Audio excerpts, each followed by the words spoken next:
And we begin with breaking news tonight. A small jet crashes in a Philadelphia neighborhood. The second horrific plane crash in just 3 days. And we want to warn you, some of the images you're about to see are difficult to watch. It was just hours ago that an air ambulance Learjet crashed into a busy section of northeast Philadelphia, creating a massive explosion and a large emergency response.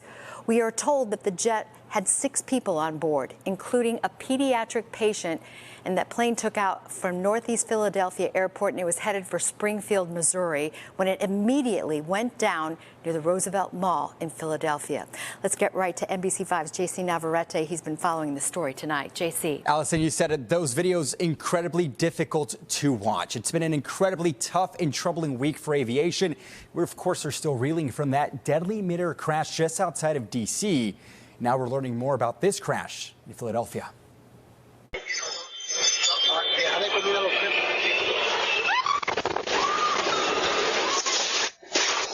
So it hits home because some of those employees there are my friends. These are my family around this area. A scramble in Philadelphia tonight after a Learjet 55 crashed in northeast Philadelphia. Incredible video coming in this evening, showing a massive fireball and a field of debris after that jet came crashing down. The FAA confirming that crash happened shortly after takeoff at 6:30 Eastern Time. It was a medevac flight en route to Springfield, Missouri, with 6 people on board. Jet rescue ambulance saying a little girl who received care was on her way back home to Tijuana, Mexico, when the flight went down. Others on the plane included her mother, a pilot, a co-pilot, a doctor, and a paramedic. The company saying in part, quote, "She fought quite a lot to survive, and unfortunately, this tragedy on the way home." We're urging you to please stay away from the scene.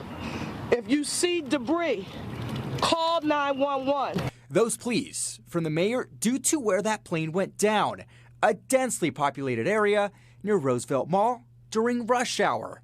On the ground, a field of debris. It's reported the plane hit at least one house, multiple cars, and multiple homes caught on fire. Our NBC affiliate rolling when an oxygen tank was found just blocks from that crash site. A lot of people over here like in shock, like just scared and like running and screaming. People were crying. And tonight, President Donald Trump speaking on this tragedy, saying in part, quote, "So sad to see the plane go down in Philadelphia. More innocent souls lost. Our people are totally engaged," as the NTSB and the FAA will now mobilize officials to begin to piece together yet another tragedy in the skies. 2 deadly crashes in just 3 days. Now, we have just learned about 10 minutes ago that the girl that was treated in that hospital was actually in Shriners Children's Hospital in Philadelphia. Now, it's still unclear what may have led up to this disaster. One thing investigators, of course, will be looking at is just how much fuel this plane was carrying. By the size of the explosion, we still don't have numbers on injuries or fatalities at ground level just yet. Also, the weather. Reports say it was a rainy and foggy time at the time of takeoff. It is unclear if that may have been a contributing factor. Allison?